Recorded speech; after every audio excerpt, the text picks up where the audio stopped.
Épisode 157 des Technos, le podcast qui ne se la pète pas.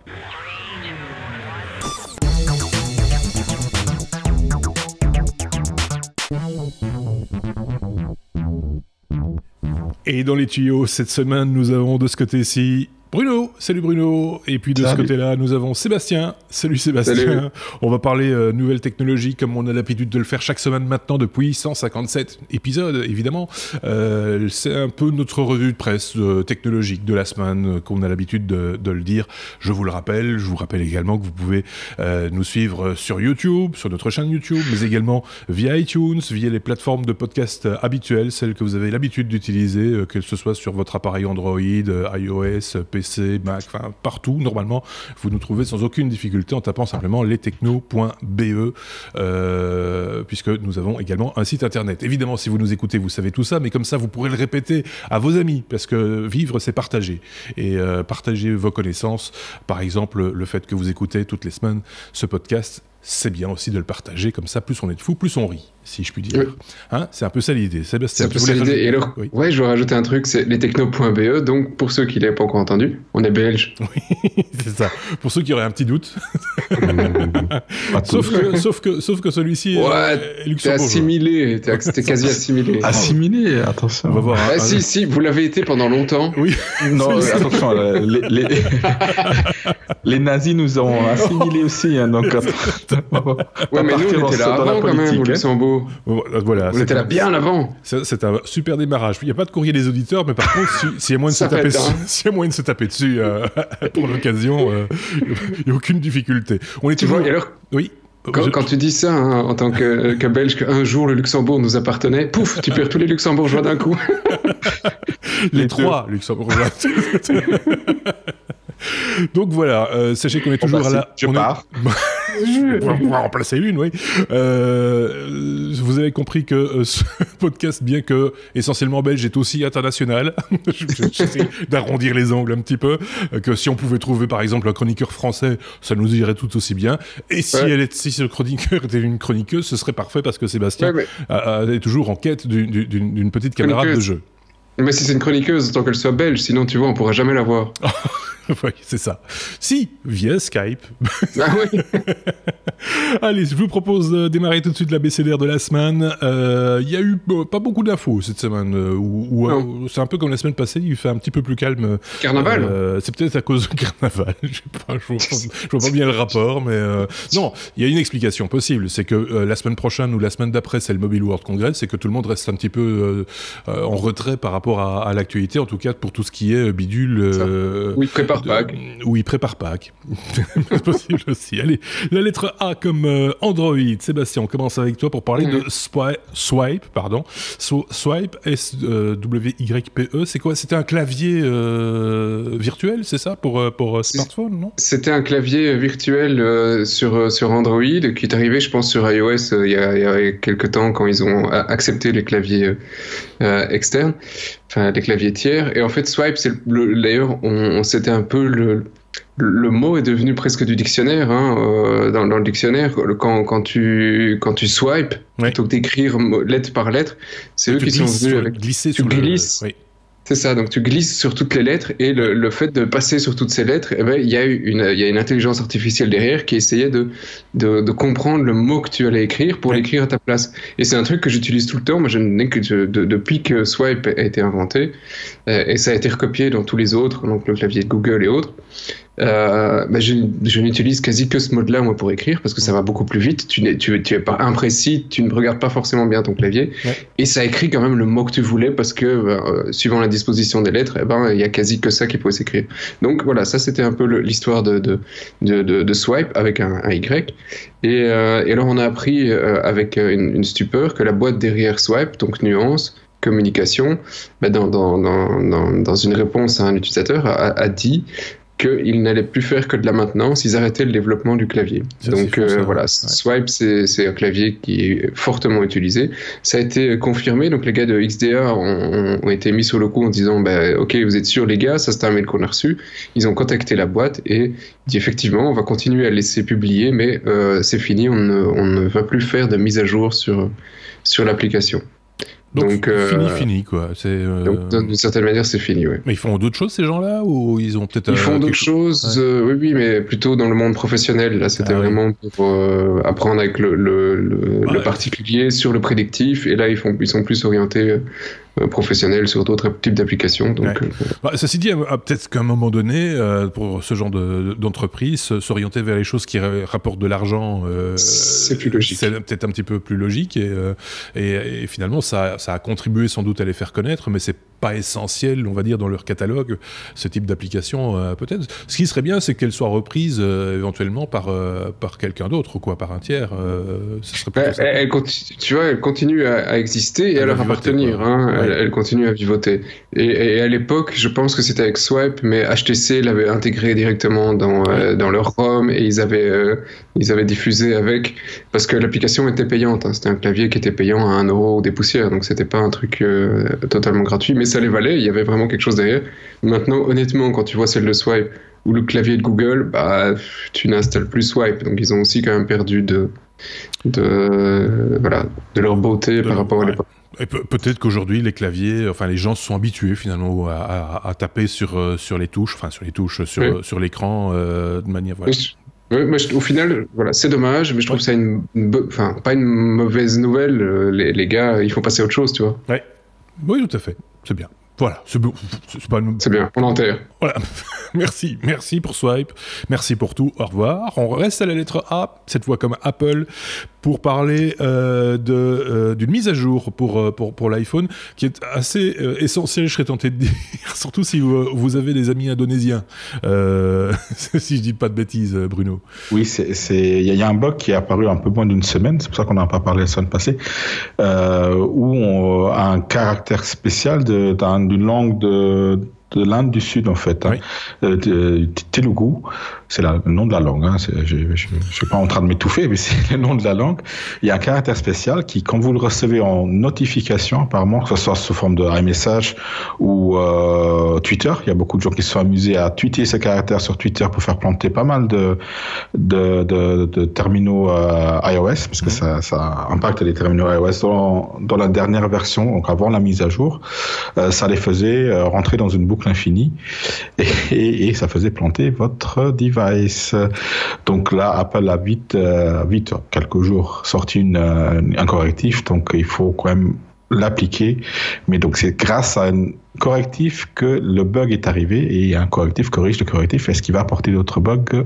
On va demander à Apple. Il y a quand même beaucoup de bugs dans Apple. Pas que chez Apple, je pense que... Je suis un fanboy encore. Ouais, je sais bien, mais je pense que on en parle certainement plus parce que c'est Apple, mais je pense que les autres sont aussi impactés par des trucs, peut-être pas comme ceux-là, mais d'autres choses. Si. Celui-là aussi, c'est pas le premier, c'est pas le premier, et je pense qu'il y en a déjà eu un qui était aussi sur Android, et ça faisait rebooter ton terminal. Oui, c'est ça. Sur Android, je me rappelle qu'il y avait quelque chose, c'était pas un caractère, ou c'était une espèce d'emoji, ou je sais plus très bien ce que c'était, mais en tout cas, oui, il y avait le caractère qui tue. Voilà, le caractère qui tue. Ça, c'est quand tu outsources ton développement en Inde. Ils te laissent traîner des trucs dans le code à un moment donné. Je dis ça, mais si ça se trouve, c'est peut-être vrai ou pas. Et j'ai accusé pour rien. T'as accusé un Indien, ça y est, on a déjà perdu les Luxembourgeois. on perd les Indiens. Oh, ben zut. De toute façon, on va se faire éjecter de YouTube. Peut-être. En Inde, en tout cas, c'est sûr. Le premier podcast technologique raciste. Misogyne et raciste. C'est faux. C'est faux. Je m'inscris en faux. On est toujours à la lettre A comme Apple, parce qu'il y a encore des choses à dire, Sébastien, en ce qui concerne les matières premières, on va dire, puisque Apple achète des matières premières, mais à tour de bras, quoi, et en particulier du cobalt. C'est ça. Donc, du cobalt propre, faut espérer. Oui. Voilà, donc on est dans les vannes pourries. Et donc, il faut savoir déjà que pour un iPhone, il faut 8 grammes de cobalt. Métal rare, s'il en est, et donc il y a la plupart des boîtes sont en train de se battre pour le cobalt. Pourquoi? Parce que pas de cobalt, pas de batterie. Non. Pas de batterie, gros problème pour le téléphone portable, et le smartphone est celui qui en consomme le plus, mais il y a dans les prochaines années une autre industrie qui en a beaucoup besoin, ce sont les voitures. Ah oui. Et pour les voitures, il faut à peu près 1000 fois plus de cobalt que pour un téléphone. C'est dans la batterie qu'on utilise ça, c'est ça? Apparemment. Bon, d'accord, ok, je savais pas. Chaque batterie smartphone, ouais, c'est ça, dans les batteries. Ok. 8 grammes pour le donc, dans du chaque coup, une voiture, ça consomme beaucoup plus. Ça consomme une batterie, ouais, c'est ça. Ouais. Donc là, il y a beaucoup de cobalt pour la voiture. Ouais. Et donc, pour être sûr de pouvoir toujours continuer à produire ces téléphones, Apple s'est mis en négociation avec tous les producteurs de cobalt pour s'assurer de sa fourniture pour les 5 prochaines années. Donc là, ils sont en train de tout signer.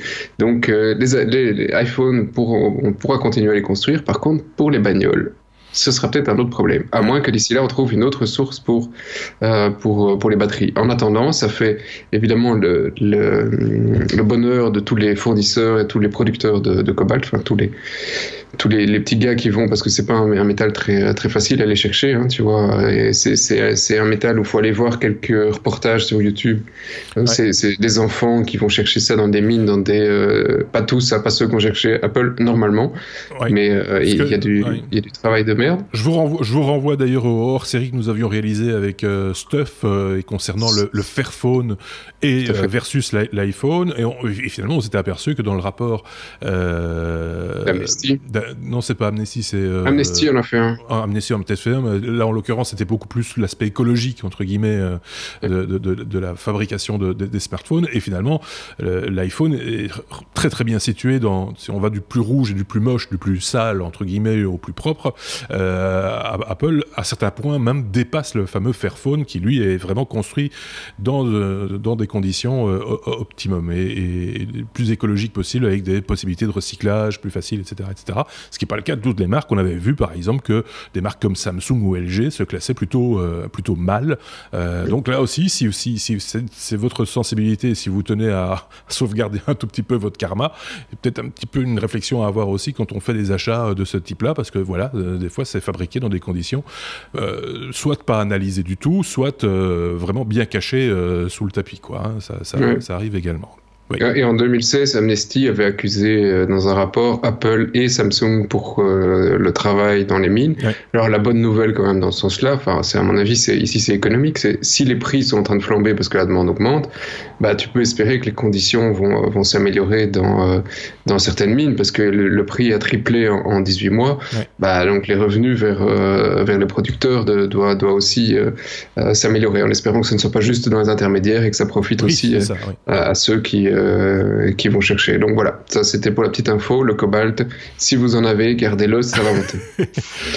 Mais quand tu dis que c'est du cobalt propre, ça veut dire que ils ne peuvent pas utiliser du cobalt recyclé, comme, rentrer dans un... Si, je pense que ça se recycle. Le propre, je voulais dire, qui vient d'une mine propre, pour laquelle il n'y a pas d'enfants qui travaillent. Oui, c'est ça, ok. Dans de bonnes conditions. Parce qu'Apple s'est engagé à ne pas faire travailler l'enfant. Okay. Oui. Parce que c'est ça, à un moment donné, il va falloir commencer à penser à un cercle vertueux de recyclage et réutilisation de ce qu'on a déjà utilisé. Si tu veux vraiment penser à ton karma, garde ton téléphone plus longtemps. Hein, c'est ça aussi. Ou n'en achète pas. Voilà. 3310. Oui, par exemple. Ah, j'en ai un là. Mais je sais pas si la batterie était super propre, par contre, à l'époque. À voir. Je sais pas si Bruno voulait rajouter un truc là-dessus. Non. Non, pas là-dessus. Par contre, il va intervenir à la lettre D comme Dr Who, parce qu'on a appris un truc, Bruno, cette semaine, c'est qu'il va falloir appeler monsieur, madame. Oui, c'est un Dr S. Oui. Effectivement. Bon, ceux qui connaissent peut-être pas Dr Who, c'est une série de longue haleine qui date du début des années 60. Il y a un Martien qui ne connaît pas. Et encore, je pense que les Martiens aussi connaissent Dr Who. J'ai jamais regardé. Voilà. Non, mais tu le connais. Sans l'avoir regardé, tu le connais. Ils connaissent Dr Who. Voilà. Et donc, il y a quand même la bagatelle de 36 saisons, si je ne m'abuse. Ça doit être ça, à peu près. Ouais. Donc, c'est quand même pas mal, quoi. Donc, il y a eu une petite coupure dans les années 80, mais ça a repris en 2005. Mais jusqu'à présent, on n'avait eu que des docteurs hommes, des biens, des vrais, avec toujours une assistante, un compagnon, une compagne qui bien sexy, qui assistait le docteur. Donc là, je pense que les rôles vont peut-être être inversés, donc il n'y a pas encore très clair. Ouais. En tout cas, ça sera une femme, donc qui sera autoresse, donc c'est l'actrice Jodie Whittaker. C'est vraiment de la science-fiction. Hein, donc t'as pas plus petit comme photo? Désolé. Lui, il se dit, Allez, tiens, c'est Barcelone. une fille, je vais pouvoir mater une fille. C'est ce qu'il se disait. C'est ça. Sébastien, regardez comment il se penche sur son écran. Tu mets dans Google Jodie Whittaker, tu vas voir qui c'est. Donc elle a 35 ans, donc elle est encore assez jeune. Ils disent les vieux là Oui, c'est ça. que nous sommes. Mais bon, c'est quand même une petite révolution dans le monde de la science-fiction. Elle est ridée quand même. À Oh, 35 ans, oui, Sébastien. c'est comme ça. Hein. Tu verras dans 5 ans. Non, mais je trouve Elle ce qui est chouette, c'est que ça va relancer un peu, je trouve aussi la série, parce que du coup, l'angle, la façon d'aborder certaines thématiques, etc., va sans doute aussi Oui, évoluer. l'angle va changer. Sébastien. Donc voilà, je trouve ça plutôt sympa oui, oui. moi, comme démarche, c'est original, quoi. Voilà, Ouais. c'est comme si Darth Vader tout d'un coup devenait une femme. J'exagère, mais voilà, c'est un peu dans. Ça change forcément les choses, quoi. Ah, on trouve Oui. des. Ah, oui. Ah oui, ça vaut la peine de chercher sur Google. T'as trouvé des fakes, c'est ça? Ça a pas l'air fake. Non, mais ça sort quand pour ceux qui sont fans et qui veulent suivre Bruno, c'est pour quand? C'est pour octobre. Pour octobre. Ok. Octobre, Et- ils vont sortir en Angleterre la nouvelle saison. Après, elle sera diffusée en France probablement quelques mois après, Ouais. suite à la traduction. Après, sur du VOD, il faudra attendre encore un petit peu plus, mais ça sera trouvable. Hein. Donc, il y a moyen par des services de VPN d'aller sur le site de la BBC, de le regarder quasi en direct. Mais la en BBC, reparle. on la reçoit, nous. Oui, on la reçoit en plus, la BBC, oui. Oui, vous, en Belgique peut-être. Voilà, c'est ça en fait. Hein. Faut penser international. Oui, c'est ce qu'on expliquait, c'est qu'il y a des choses qui n'arrivent pas encore jusqu'au Luxembourg. C'est comme ça. Et enfin, Sérieux? La BBC ne le passe pas en dehors, plus loin que la Belgique? Mais non, ils ont rtl.lu. Bon, on arrête de se moquer, c'est bon, merci. Les droits européens sont pas les mêmes partout. Non, oui, c'est ça. malheureusement. Ils produisent Donc, énormément, mais pour le reste, ils diffusent pas. Voilà, c'est quand même bizarre. Enfin bref. C'est un pays bizarre. Et à propos de séries de science-fiction, Oui. hein, je ne sais pas si ça a été dit la semaine passée, parce que j'ai pas encore pu, il y a Stargate qui a recommencé. Ah. Le fan de Stargate, Sébastien. Le fan de Stargate. Non, mais on parle de science-fiction, tech, on peut pas l'empêcher, on quoi. peut. Stargate Non, on Origin. parle de la bonne science-fiction. Voilà, Stargate Origin a recommencé la semaine passée depuis, ça faisait plus de 10 ans qu'on n'avait plus. C'était, voilà, allez regarder. Donc le retour du symbiote et des autres C'est ça. cochonneries venues d'ailleurs, voilà, c'est ça. Et alors tant qu'on parle série, comme ça on clôture le sujet si vous voulez bien, il y a Silicon Valley saison 4 ou saison 5 déjà. Oui, ça oui. Qui démarre je pense au mois de mars, quelque Ah, mais chose comme ça. Oui. Si tu veux, je pourrais mettre une photo du calendrier des séries à regarder. Alors, Non, on en a mais ça un va, paquet. on en reparlera à l'occasion. On fera hors mais série. c'est pas le but, mais voilà, c'était l'occasion Ouais. d'en reparler. Donc, Stargate. on a fini avec la lettre D, le Docteur Who, on passe à la lettre E comme emploi. Des annonces d'emploi, non. Bruno, créer un CV devient un jeu d'enfant grâce à l'assistant proposé par LinkedIn de Microsoft. Oui, en fait, LinkedIn avait été racheté par Microsoft il y a 2 ans de ça à peu près, en 2016. Donc c'est que maintenant qu'on voit un peu les répercussions. Donc un bel outil qu'ils ont sorti, qui sort que dans quelques pays pour l'instant, pas encore en France ni en Belgique ni au Luxembourg, tiens. Mais ni en français d'ailleurs, surtout en anglais pour l'instant, que sur Windows, sur l'Office 365, mais il va sortir dans les prochains mois dans d'autres langues et sur d'autres plateformes. Donc l'assistant se greffe à votre compte LinkedIn et vous permet en fait de créer automatiquement, de générer un CV. D'accord. Et pour cela, en fait, il va se baser sur l'analyse de milliers de CV de LinkedIn pour créer une terminologie adéquate. D'accord. Et aussi par rapport aux demandes d'emploi que LinkedIn aura sur son système et va vous dire, voilà, vous avez cette expérience professionnelle dans ce domaine-là, par contre, tout le monde s'en fout. Donc, laissez-la de côté, mettez plutôt ça, ça et ça. Ouais, c'est ça. Donc, c'est de l'intelligence artificielle vraiment appliquée à un domaine assez laborieux parce que les gens qui sont à la recherche d'emploi, savent tout dire sur leur profil, mais parfois ont du mal à se focaliser sur ce qui est le plus important. Je pense que Seb et moi, on voit passer des CV assez souvent et on sait de quoi on parle. On sait que les gens parfois racontent beaucoup et beaucoup trop et oublient de parler du plus important ou de ce qui nous intéresse nous en tant qu'employeurs pour le poste pour lequel ils veulent postuler. Donc voilà, c'est un assistant vraiment intelligent qui va permettre de faciliter la tâche de la recherche d'emploi et de faire des CV un peu moins bêtes, un peu plus focalisés et adaptés à une recherche, à un poste offert et bien précis. Donc, vous n'aurez pas qu'un CV, mais vous aurez peut-être 2-3 qui seront ciblés par rapport au domaine. Bon, évidemment, si vous avez raconté des carabistouilles dans votre profil sur LinkedIn, il ne pourra que répéter les carabistouilles que vous avez racontées. Parce qu'on voit aussi de temps en temps des gens qui s'attribuent des compétences qu'ils n'ont pas nécessairement. Et donc, voilà, ça reste un CV fake à ce moment-là si le profil est fake lui-même. J'imagine qu'il ne va pas le corriger tout seul.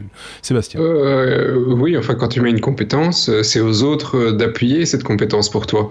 Donc, si les autres ne le font pas toujours, parce que voilà, c'est pas, ça dépend des milieux, évidemment, mais...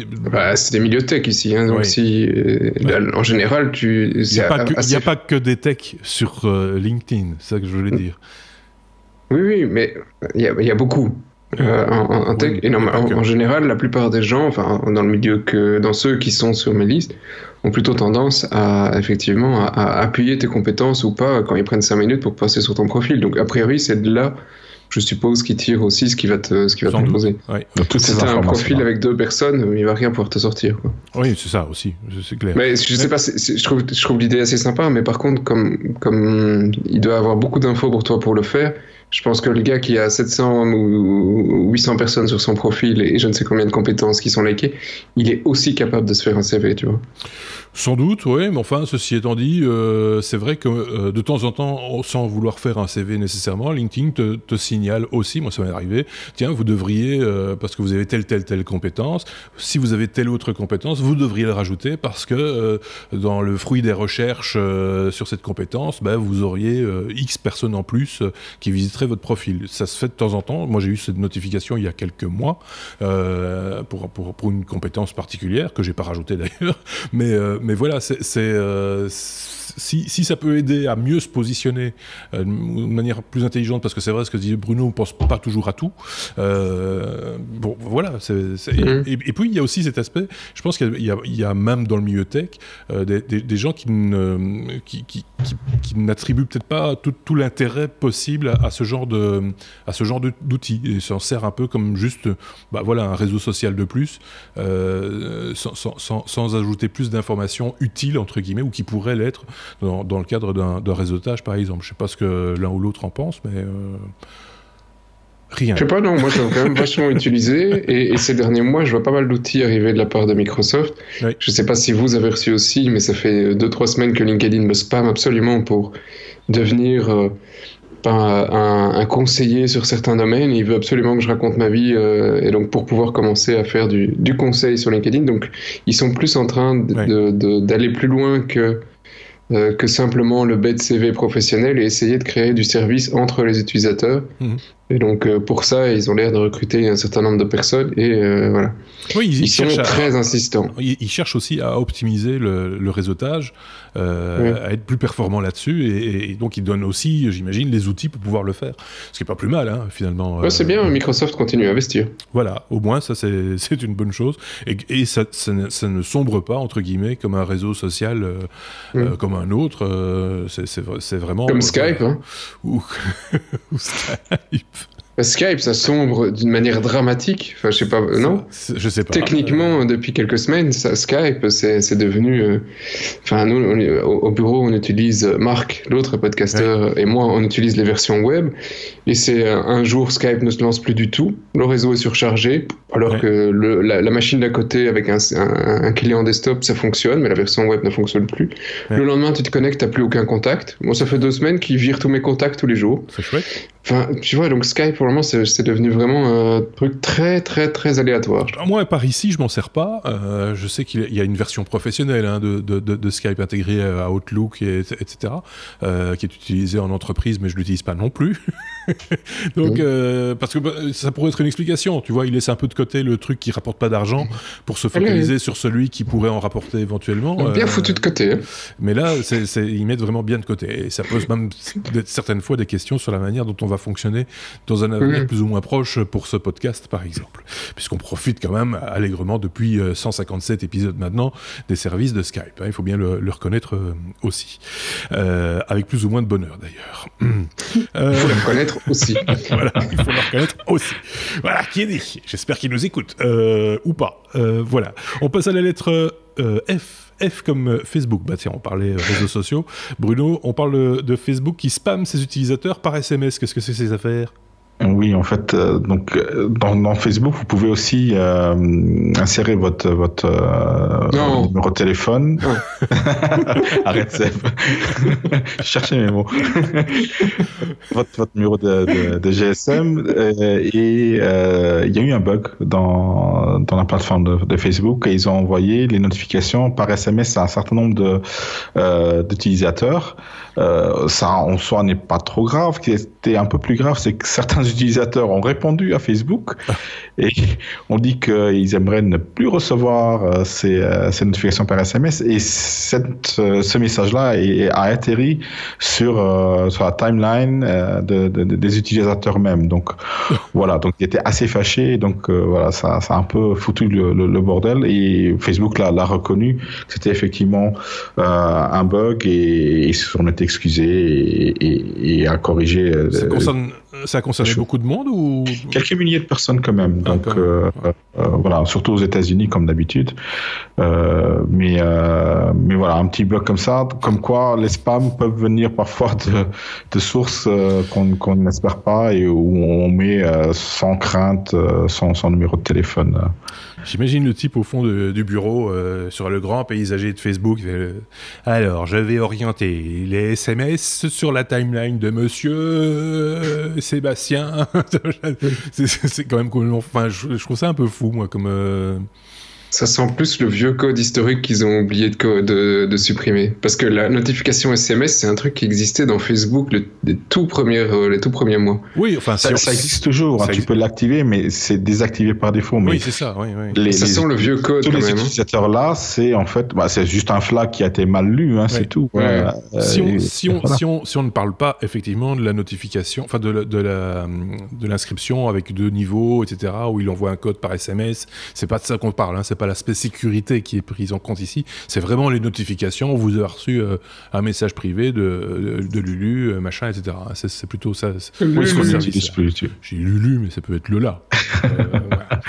Voilà. On est toujours à la lettre F comme Facebook, Bruno, pour parler des critiques que vous publiez sur les réseaux sociaux. Ça peut avoir des retombées, finalement, dans la vie de tous les jours.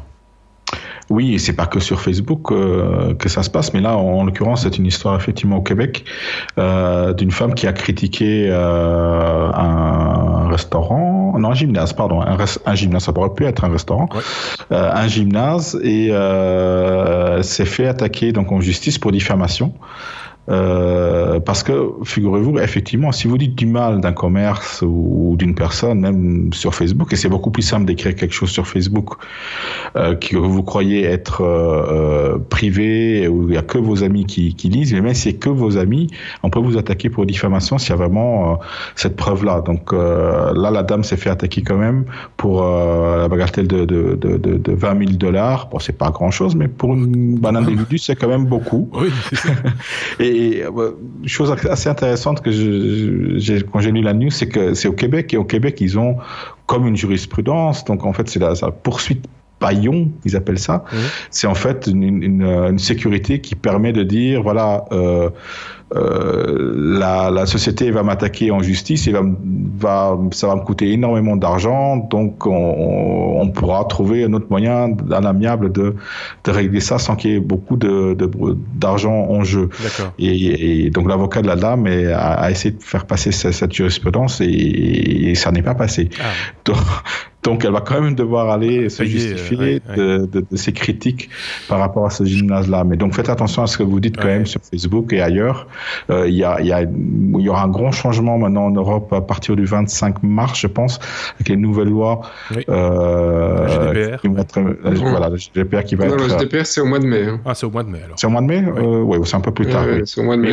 Ils vont commencer à partir du mois de mars à préparer le terrain. J'ai reçu aujourd'hui des notifications de Facebook dans ce sens-là. Donc voilà, on va être confronté à ce genre de problématique, mais pensez-y, hein, ne publiez pas tout et n'importe quoi. Tout est traçable, etc. Il me semble qu'il y avait eu déjà une histoire, Sébastien, je te donne la parole dans un instant, mais une histoire avec un restaurant justement, ou un hôtel, je ne sais plus, en France, où là aussi... sur TripAdvisor. C'était sur TripAdvisor, c'est ça. Et donc, il en avait un petit peu marre de se prendre des commentaires négatifs sur TripAdvisor, et donc avait poursuivi à la fois TripAdvisor et la personne qui avait fait des commentaires négatifs, parce que voilà, c'est des commentaires négatifs un peu gratuits qui peuvent porter à conséquence sur un business. Et à un moment donné, il faut un peu montrer patte blanche et prouver ce qu'on avance aussi comme allégation. Donc, pas forcément. C'est pas toujours le cas, mais ça. C'est la loi. Pourtant. C'est pourtant la loi, parce que voilà, tu ne peux pas dire n'importe quoi. Si demain je raconte n'importe quoi dans les commentaires sur un site qui référence ton business, Bruno ou Sébastien, vous n'allez pas être content si je dis des conneries, quoi. J'ai une histoire vraie au niveau de TripAdvisor. Bon, je vais me faire des ennemis chez TripAdvisor, mais c'est pas grave. Nous, on a un business de vente de tours en gyropode Segway à Luxembourg. On a un système de réservation en ligne que moi-même j'ai développé et qui fonctionne très bien. Donc un client a essayé de réserver et il a mis la critique que le tour était nul. Sauf qu'il a jamais réussi à réserver de son côté. Moi-même, j'ai donc fait opposition chez TripAdvisor pour dire, voilà, le client n'a jamais fait le tour, donc on ne peut pas critiquer la qualité du tour, ce qui est quand même logique. Réponse de TripAdvisor, le client a le droit de dire que c'est un service de mauvaise qualité s'il n'a pas réussi à réserver. Oui, ça c'est Mais ce n'est pas la réalité. C'est pas la réalité. Alors, parce que si tu l'attaques en justice... Alors, c'est un truc qui est assez hallucinant là-dessus. Hein. La loi va relativement loin.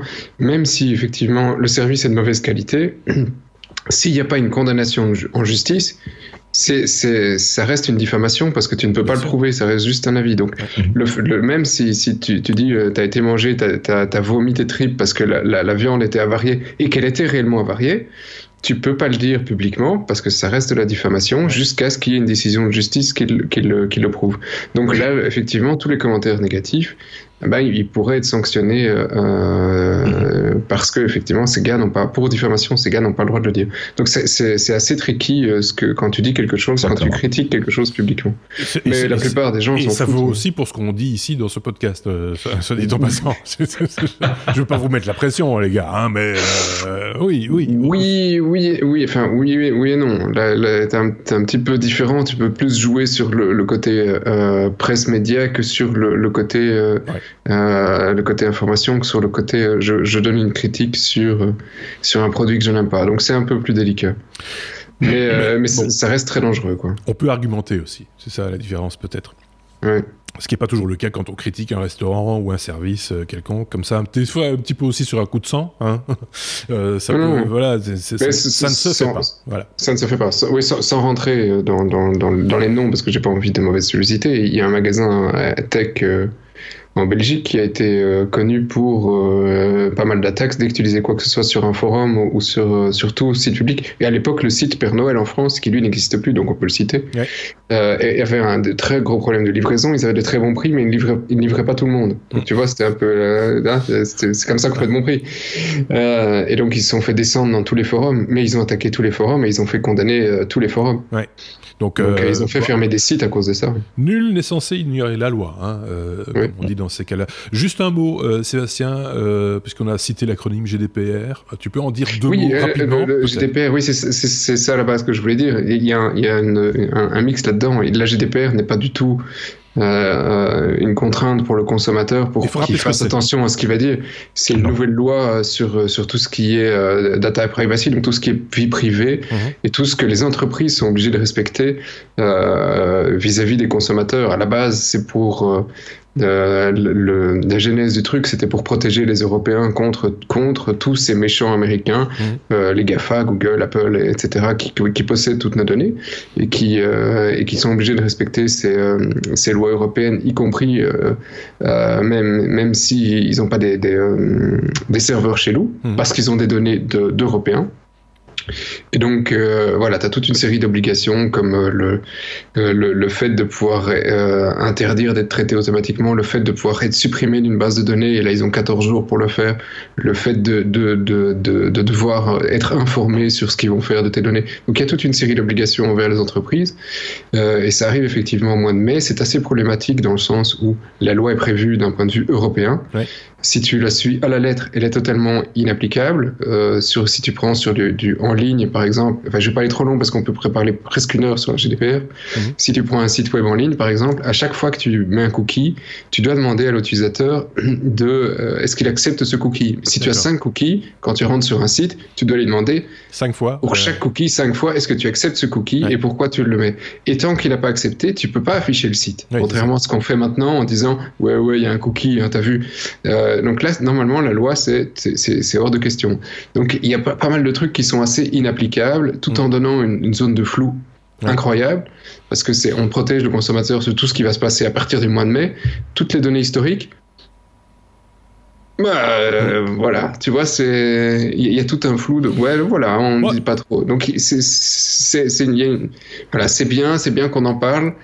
Dans le business chez nous, moi je considère ça comme le bug de l'an 2000 de la vie privée, parce qu'on en parle beaucoup par rapport à il y a beaucoup de consultants qui font des millions d'euros, mais c'est des millions d'euros sur le tout. Et c'est de plus en plus présent, c'est pour ça que c'est bien d'en parler, d'en toucher quand même un mot dans un podcast qui traite de technologie et d'internet, c'est quand même pas mal, parce qu'on en voit de plus en plus passer des informations, des soi-disant spécialistes qui vous proposent des solutions. C'est du flan.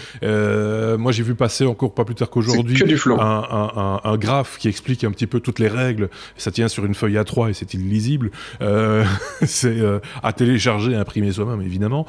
Voilà, il y a plein de choses qui circulent pour l'instant, d'informations qui sont pour certaines vraies, pour certaines peut-être un petit peu anticipées. Enfin voilà, c'était les fameuses, pour en revenir aux règles, au type de règles que ça peut être. Moi je me rappelle des anciennes règles applicables, par exemple sur l'inscription à une newsletter, qui le principe de l'opt-in, opt-out, et des choses comme ça où on ne peut pas avoir une case précochée. Oui, il y a pas mal d'améliorations. Il y a des choses qui sont améliorées par rapport à avant, mais bon, voilà. Aller dans le détail, c'est quand même un peu compliqué. Ça mériterait peut-être un hors-série, je sais pas. Oui, il y a moyen, mais il y a pas mal d'améliorations. Je vais encore en citer une, c'est tout ce que quand tu t'inscris à quelque chose, tu dois avoir un consentement libre et éclairé. C'est-à-dire, on peut pas te demander pour avoir droit à une sucette gratuite, de t'inscrire à la newsletter des technos à vie et que tu vas recevoir tous les jours. Donc ça doit être libre, et ton consentement doit être libre et éclairé, tu dois savoir pourquoi tu le fais. Donc il y a pas mal de points qui se coulent de la logique et qui sont assez bons, mais il y a énormément de points qui étaient déjà dans les lois nationales, donc pour la Belgique, ça change pas énormément le jeu. On ne doit pas changer tout le moteur de nos sites, toute la façon de travailler, des modules d'inscription, etc. vont pas être tous revus du jour au lendemain, de toute façon, soyons clairs. Non,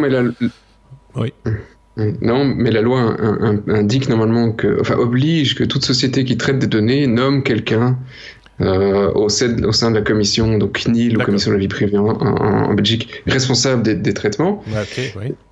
Et cette personne ne doit pas doit pas jouer avec les données. Mais donc, toutes les sociétés qui ont une seule personne en Belgique, parce qu'il y en a plein, tu vois, au niveau européen, c'est pas un problème. Ils se disent c'est des grosses boîtes, mais des PME, des TPE, comment tu fais?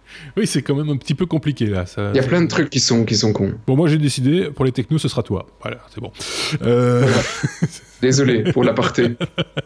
Non, mais c'était intéressant d'aborder, parce que c'est des lettres qu'on voit circuler partout pour l'instant. Donc en parler, en toucher un mot, c'est quand même pas totalement inutile. On a appris des trucs comme ça. On est à la lettre F, c'est fini. On va directement, sauter à la lettre N. N comme Noah, la voiture électrique. J'allais dire 100% recyclable, mais c'est pas encore tout à fait le cas, Bruno. Non, on entend souvent les critiques, oui, les voitures électriques, c'est bien, ça pollue pas, mais c'est pas si bien que ça. L'empreinte écologique, oui, bon, même si en faisant le total sur certaines années, on va voir que c'est moins polluant qu'une voiture normale, parce qu'il faut quand même la produire, la voiture normale aussi, comme l'électrique. Mais là, c'est en fait des étudiants de l'université d'Eindhoven qui ont fait un projet donc d'une voiture recyclable à 90%, 90%, ce qui est déjà pas mal. On se rapproche des 100% quand même, c'est mieux que du 50%, 90%.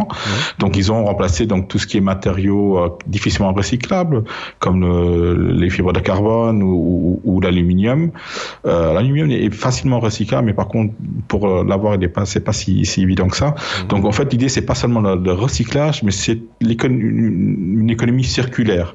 C'est ça. Je vous invite à regarder, à googler le terme ou à suivre les sources. À googler.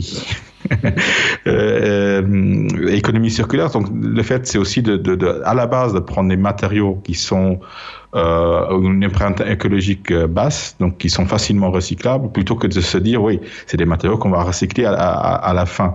Donc de prendre des matériaux plus simples, de faire des économies de matériaux et de prendre ceux à fortiori qui sont recyclables, donc plus naturels que des matériaux qui sont issus de minerais, de carbone, transformés. Si je puis me permettre, qu'on puisse aussi les trier facilement, parce que des fois il y a des matériaux qui sont recyclables mais qui sont pollués par d'autres trucs et tellement mélangés qu'on n'arrive plus à les récupérer, ce qui est évidemment couillon, quoi.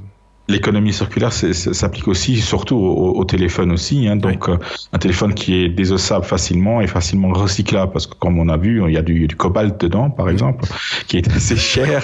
Donc, il y a de l'or aussi dans tous les composants informatiques. Il y a de l'or. Donc, tous ces composants informatiques, on a un peu l'habitude de les recycler. Dans une voiture, il y a beaucoup plus de composants, notamment le câblage. Il y a énormément de câbles dans une voiture classique, et donc là, faire des économies, ça se chiffre en kilomètres de câbles qui sont économisés au prix du cuivre, par exemple. Du cuivre, voilà, exactement. Donc voilà, pensez-y. Et donc cette voiture-là, elle va bientôt être homologuée et elle roulera.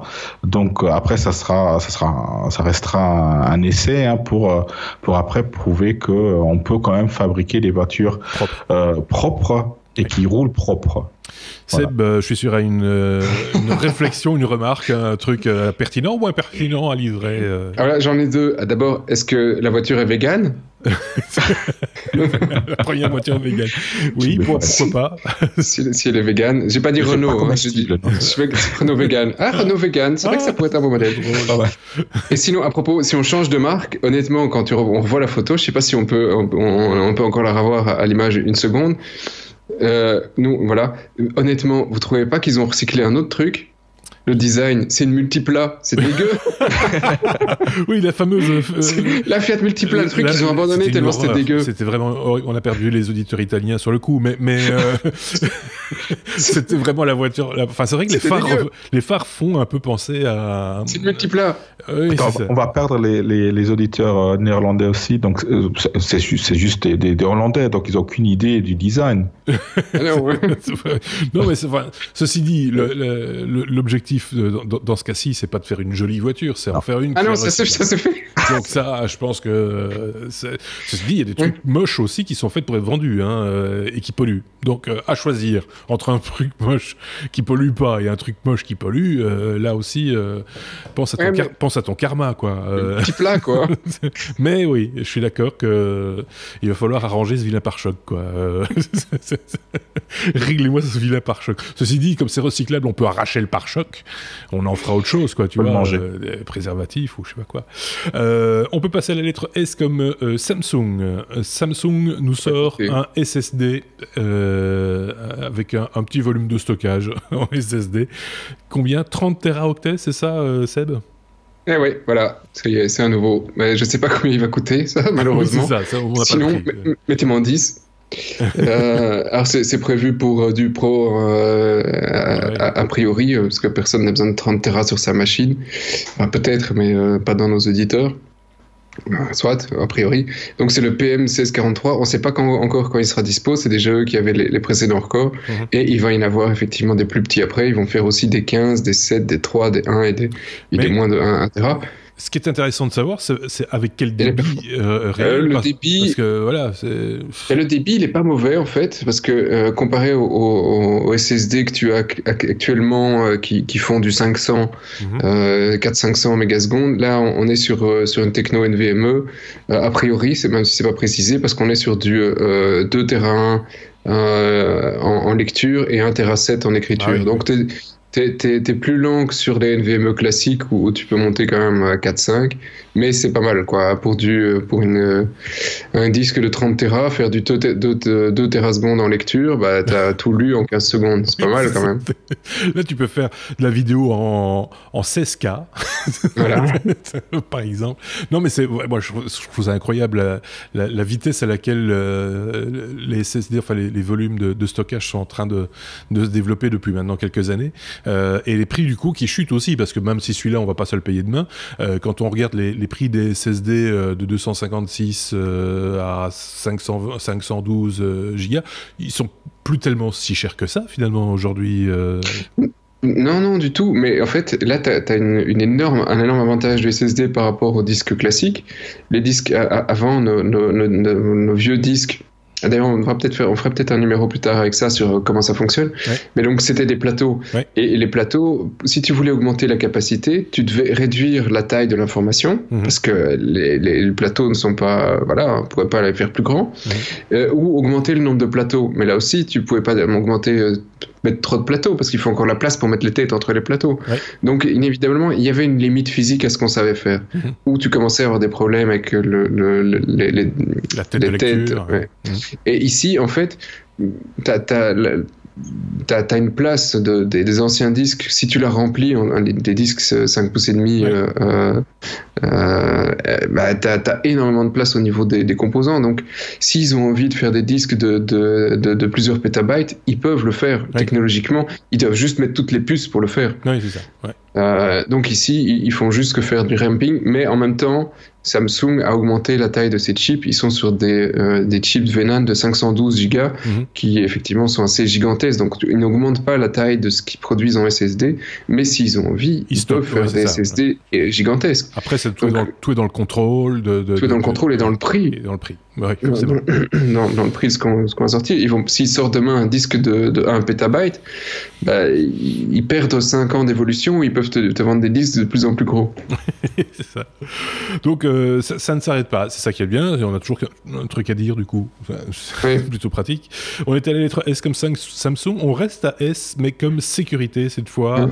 Sébastien, vous parlez de FedEx qui rachète mais ne nettoie pas, il faut que tu nous expliques tout ça. Voilà, c'est ça. Donc FedEx a acheté en 2014 une société qui s'appelait Bongo, Bongo International, qui n'a rien à voir en Belgique avec la société Bongo, mais je pense pas que ce soit connu en France, qui fait des bons, bref. Ouais. Donc c'était ici une société. C'est une société pour être, parce que bref, c'est quand même trop bref pour expliquer. Chez nous, c'est une société qui fait des bons, qui vous permet, par exemple, il négocie pour vous. Des bons cadeaux. C'est des bons cadeaux, voilà, c'est ça.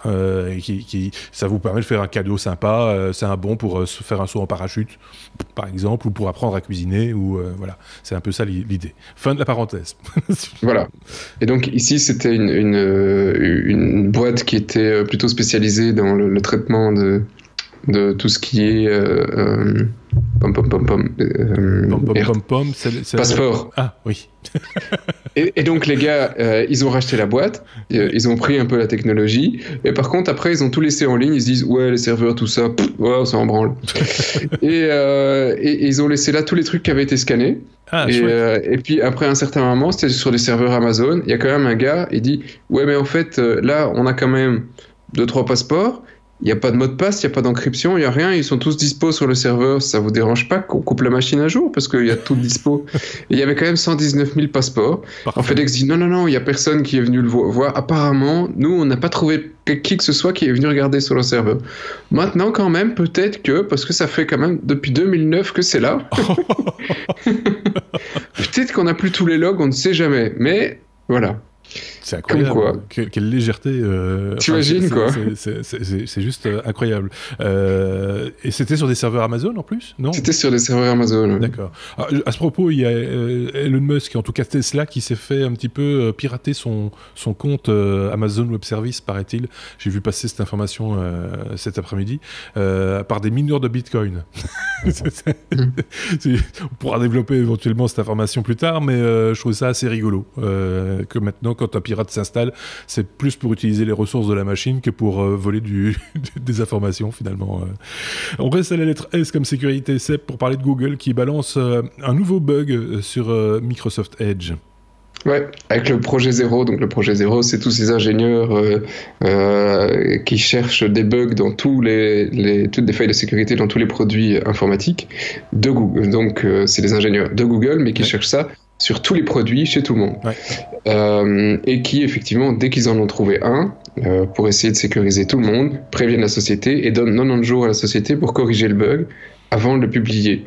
Donc là, il y a 90 jours, ils ont prévenu qu'il y avait un gros bug dans Edge qui permettait effectivement de bypasser la sécurité du navigateur et aller placer des morceaux de code en mémoire malicieux a priori, hein, vu que tu peux aller écrire ce que tu veux en mémoire, et Microsoft l'a pas corrigé. Et donc ils ont dit bah voilà, ça fait 90 jours, c'est notre policy, on publie, tant pis pour Microsoft. Donc Microsoft va certainement pas être très content. Ouais. Le bug est là ouvert un peu à tout le monde, mais Google continue à dire t'avais 90 jours. Oui, mais finalement, c'est vrai que mettre un petit peu un peu de pression. Un peu de pression, ça peut aider, mais là, pas toujours. Non, voilà. Non. Là, donc, le bug, il est donc ils vont devoir se dépêcher maintenant de corriger. J'imagine. Bah, a priori, j'espère. Ce serait mieux. Ce serait une bonne idée, quand même. Voilà. Sinon, pour le moment, essayez d'utiliser autre chose. Ouais, c'est ça. On vous conseille autre chose. Voilà. On passe à la lettre W, si vous le voulez bien, pour tout doucement terminer ce 157e épisode des Technos. C'est la lettre W comme oui, mais non. Quoi? Voilà, bah, ouais. C'est comme ça. Et grâce à ça, on n'est plus filtré sur Facebook, sur YouTube. Tu as participé au podcast, donc j'imagine que nous, on va quand même encore avoir des ennuis. Dès qu'ils repèrent maintenant, tiens, il y a Sébastien dans les Technos, on va leur virer la pub. Juste pour leur apprendre à vivre. Heureusement qu'on ne vit pas avec ça, parce que sinon... oui, mais non, Bruno, un robot a été viré... Alors il faut quand même que je me reprenne à deux fois pour le lire, ce lancement-là. Un robot viré d'un supermarché écossais pour incompétence. C'est fort. Il y a une information importante dans cette news, c'est écossais. Bah, c'est en Écosse que ça se passe. Oui, donc, c'est ça. Effectivement. Et le nom du robot, c'est Fabio. Donc, on va le pointer du doigt. Mauvais Fabio. Moi, j'aime pas les Fabio, de toute façon. Ah. On a viré tous les Fabio du podcast aussi. Voilà. Les Écossais, les Italiens, les Fabio, les Indiens, ça fait du monde. Hein. Et donc, qu'est-ce qu'il a fait, ce pauvre Fabio? Voilà, ils avaient pris un robot, on dit, ouais, super, l'intelligence artificielle, ça va être le futur. Ils ont mis le Fabio donc, dans un supermarché, à l'entrée du supermarché. Et il était censé donner des indications, des informations pertinentes aux clients. Ils se sont quand même vite rendus compte que ces informations-là, elles n'étaient pas si pertinentes que ça, parce que par exemple, les gens demandaient où se trouvent les pommes, et Fabio disait dans le rayon où il y a des frigos. J'avais une autre idée de réponse, moi, mais bon. Encore pire. Mais il donnait pas d'indication où étaient ces rayons-là, donc voilà, c'était pas très intelligent. Donc voilà, mais ils n'ont pas laissé tomber les propriétaires du supermarché, parce qu'ils ont dit bon, on va recycler Fabio comme on le ferait avec une autre personne, notre employé, il n'est pas très fut-fut, donc on va le mettre ailleurs. Donc ils l'ont mis comme hôtesse, et une hôtesse qui était censée donc faire découvrir des produits et faire goûter des produits aux clients, aux passants. Et ils se sont rendus compte après, en faisant des statistiques, que Fabio, en fait, les gens avaient peur de robots et n'allaient pas goûter les produits parce que statistiquement, il faisait goûter 2 produits en 15 minutes alors qu'une personne, un humain, en faisait goûter 15. Donc il s'est fait vite. Donc Voilà. fini, merci. Donc c'était Pas pas un peur, robot ça. super intelligent pour le coup.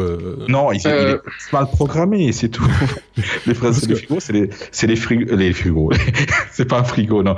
Le robot, c'est un robot où il y a quand même des dizaines de milliers de robots qui ont été fabriqués par SoftBank. C'est Pepper. Si vous voyez l'image, vous le reconnaîtrez. Et il a juste été mal programmé pour sa tâche. Ah oui, Donc, ça on imagine. voilà, un peu comme quelqu'un serait mal formé à aller travailler dans un supermarché. Voilà, les robots sont pas à l'abri de ça. Sébastien, à mon avis, quelque chose, voulait émettre une opinion. Je sais pas si je peux dire quoi que ce soit parce que les gars on travaille avec tu les connais, en société. plus. Je les connais. C'est une société anversoise, je dis pas de bêtises, non Non, au stand, ils sont au stand. Ah, ok. Et enfin, voilà quoi. Alors, juste pour vous donner l'anecdote, parce que je peux pas m'en empêcher, on fait un truc avec eux parce qu'ils veulent effectivement. Enfin bref, voilà, on en reparlera plus tard quand ce sera en production. Mais quand on a été chez eux pour développer et tester sur un truc, à un certain moment, il était midi.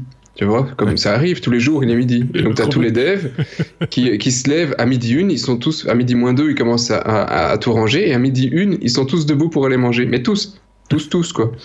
Et le tech qu'on avait envoyé sur place, il dit, et alors, il y en a un qui est venu près de moi, et il m'a dit, mais agressivement, non, mais il est midi, tu arrêtes, tu viens manger. Et donc, ils ont une mentalité assez particulière. Pour le robot, je comprends que le truc soit assez limité. Ce qui est proposé, c'est juste un scénario qui est scripté. Oui. Et la reconnaissance vocale marche pas. La synthèse vocale marche pas très bien. et son déplacement, il est scripté. Et en dehors de ça, il est scripté, quoi. Oui, donc, c'est une tablette Android sur laquelle on a mis des roues. Oui, moi j'allais être plus gentil et dire c'est une plaquette Arduino avec des roues et un écran. Non, c'est une mauvaise tablette Android avec un autre petit board Linux à l'intérieur. On a foutu des roues. D'accord. Mais sinon, ce qui est sympa quand même, c'est que les gens, comme ils voient la tête du truc, les gens sont curieux, mais après, bon, voilà, ça fait ce que ça peut, quoi. Ouais.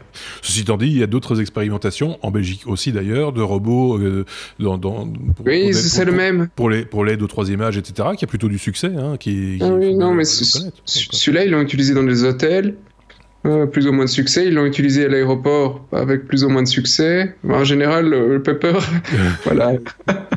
Il a eu un succès médiatique jusque-là. Voilà, ça, on va l'appeler Pépère. Je suis désolé les gars, sinon...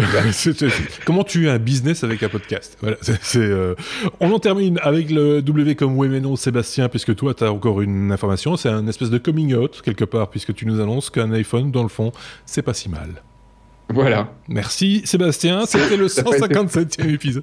Non, je pense que tu as plus à dire quand même. Ah oui. Tu peux argumenter un minimum quand même. C'est même presque drôle. C'est drôle. Et donc, t'as un mec qui s'amuse à faire sur sa chaîne YouTube. Alors, c'est Man plus River, donc homme plus rivière. Voilà. Oui. Et qui s'amuse à faire de la plongée. Donc, ça aurait pu être d'autres, mais bref, on passera. Il s'amuse à faire de la plongée et à aller chercher des objets que les gens ont oubliés ou paumés au fond d'une rivière. Ouais. Et donc, il va vous montrer tous les trucs insolites qu'il a trouvés. Et ici, ce qu'il a trouvé, c'est un iPhone qui était dans une pochette de protection. Parce que finalement, c'est la pochette de protection qui vient. Ouais, et donc, il a retrouvé l'iPhone, il était sous quelques centimètres de crasse. Ouais. Donc, il était là depuis quand même un certain temps. Il l'a retrouvé, il l'a rallumé, et le truc fonctionnait encore. C'est génial. Il l'a rechargé. L'iPhone fonctionnait encore et il a retrouvé le propriétaire à qui il a ramené son iPhone. C'est un iPhone 6, je pense qu'il avait déjà quelques années. Donc voilà, c'est très drôle. Mais donc un iPhone sous l'eau, ça tient quand même quelques années. Et c'est quoi, 9 mois qu'il est passé sous l'eau, c'est ça?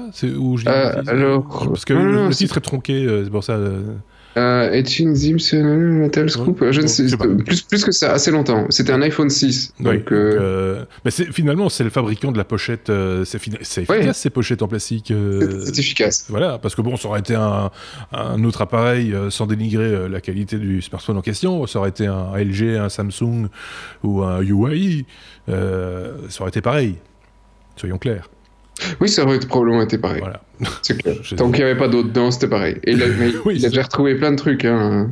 Allez jouer si vous avez une soirée. On met le lien de toute façon, comme toutes les news dont on vous parle dans ces podcasts, on met ça sur notre site lestechno.be. BE, oui. Parce qu'on est belge. Oui, mais ça marche aussi avec .com normalement. Donc, c'est vrai ouais. Parce qu'on est comme n'importe quoi. Donc n'hésitez pas à aller jeter un petit coup d'œil. Vous avez tous les liens vers les sources des informations, de ce que nos petits camarades ici ont parlé durant presque une heure maintenant. C'était le 157e épisode des Techno. N'hésitez pas, les pouces levés, les petites étoiles, les commentaires, etc. On les lit tous. On n'en parle pas systématiquement, mais soyez certains qu'on les lit et qu'on les apprécie à leur juste valeur également. Sébastien avait un truc à rajouter. On est reparti pour une heure. Soyez prêts. Ben non, je pensais qu'il y avait une nouvelle tradition au milieu de podcast qu'on disait combien de temps il en restait. On a complètement oublié. Non, c'était pas ça que vous avez fait dans le dernier podcast ? Non, absolument pas. Il reste 32 minutes, comme si on était pressé que vous étiez vieux, non ? Non, il restait 2 minutes parce que la carte SSD était à saturation. Mais c'était pas au milieu, c'était à la fin. Ah, les gens disent des conneries dans les commentaires. Non, c'est toi qui lis mal. Voilà. Bon, allez, ça suffit comme ça. Merci Bruno d'avoir participé une fois de plus. Merci Sébastien, à très bientôt. Salut. On se retrouve dans des hors-séries, puisque les hors-séries s'en viennent aussi lundi. On aura encore affaire à lui. Et oui, qu'est-ce que vous voulez ? On s'en débarrasse pas comme ça. Merci à tous, à bientôt, au revoir.